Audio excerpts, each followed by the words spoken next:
Hope you're having a good day. In this video, we'll be talking about the project for Module 4. Before, of course, attempting any homework or project, you should make sure you've studied all the material that's in your course content for Module 4, which includes reading the textbook, listening to the videos, and practicing these activities.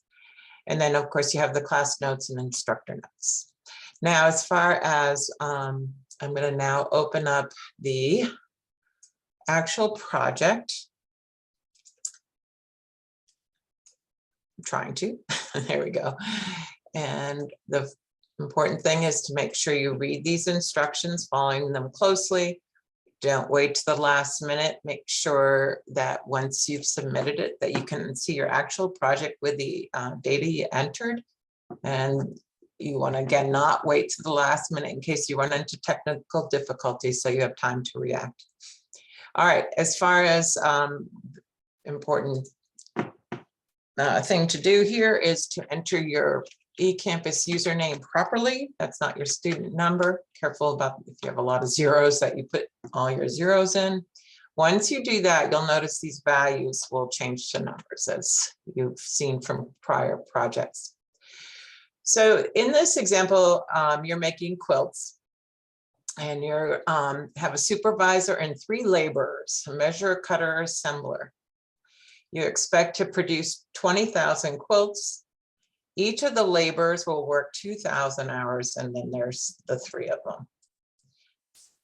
Now, as far as this is the materials, these are the number of quilts you actually make, and this is the material that goes into it. So a lot of what we're going to do in this is accumulate the costs.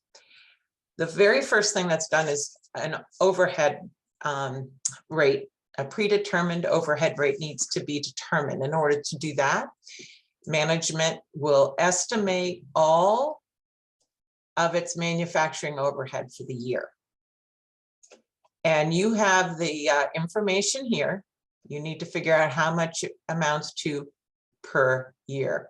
Watch, like this is cost per quilt. So you have to, in order to know how much was for the year, you have to know how many quilts you made, and then multiply it by this 59 cents.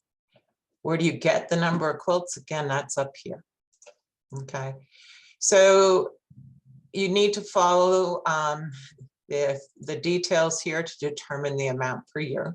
We'll take some thinking on some of these. For instance, you use pencils and they only last for 20 hours. So you have to know how many hours for the year, because you got to then know that they only last 20 and they're $2 a piece. How many 20 hours are there in a year? So that you can figure out how many pencils you're going to need to buy times 2 for the entire year. Okay, likewise with the scissors. Now, as far as the predetermined overhead rate, again, you've got that information in your course content. Predetermined overhead rates are determined, or you can get them here from your Learning Objective 5. As far as the, excuse me, not Objective 5, I meant to say Objective 3. You've got that information here. It's your estimated total overhead costs, which we just were looking at. Let me get back to the project. In other words, this is our total overhead. You got to determine the amount of overhead to allocate. But before doing that, you have to know what's the activity that's being used, and it's going to be direct labor hours. So you've got examples in your course content as well as in your class notes. We have examples of calculating predetermined overhead right here. So that's in your class notes, again, under course content.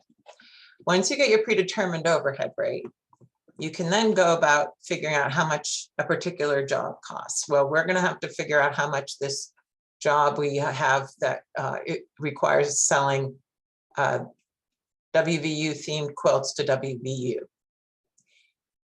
Every job has material, labor, and overhead. And that is when you're a manufacturer. So we have to figure out how much material was used to make these WVU themed quilts, how much labor, and then we're going to use that predetermined overhead rate to see how much overhead should go to this particular job. You get your total job, and you can then get your cost per quilt. The information that's missing is all provided up above here and here. Okay, so you can fill in that amount, calculate your total cost, so you know what this job costs, and you know how much each quilt cost. Because then what we have here is some questions using that information. You have to understand the flow. You have to understand how to calculate revenues, cost of goods sold, and then how much is left in your inventory. And again, all of this information, you're going to use what you calculated up above to know what each item costs. And as far as price, you have to figure out the price. Once you get all of that information, the last part is, what if we make a mistake? There is a video in the course content that should help you if you have issues trying to figure out how to go about doing that. Whoops, I didn't mean to put the video on, but there's a video on how to see the effect of an error. So that can hopefully help you think through the example you have in the project. So I hope that will help. Again, use your resources and leave yourself plenty of time, and always check your answers. Good luck, and until the next video.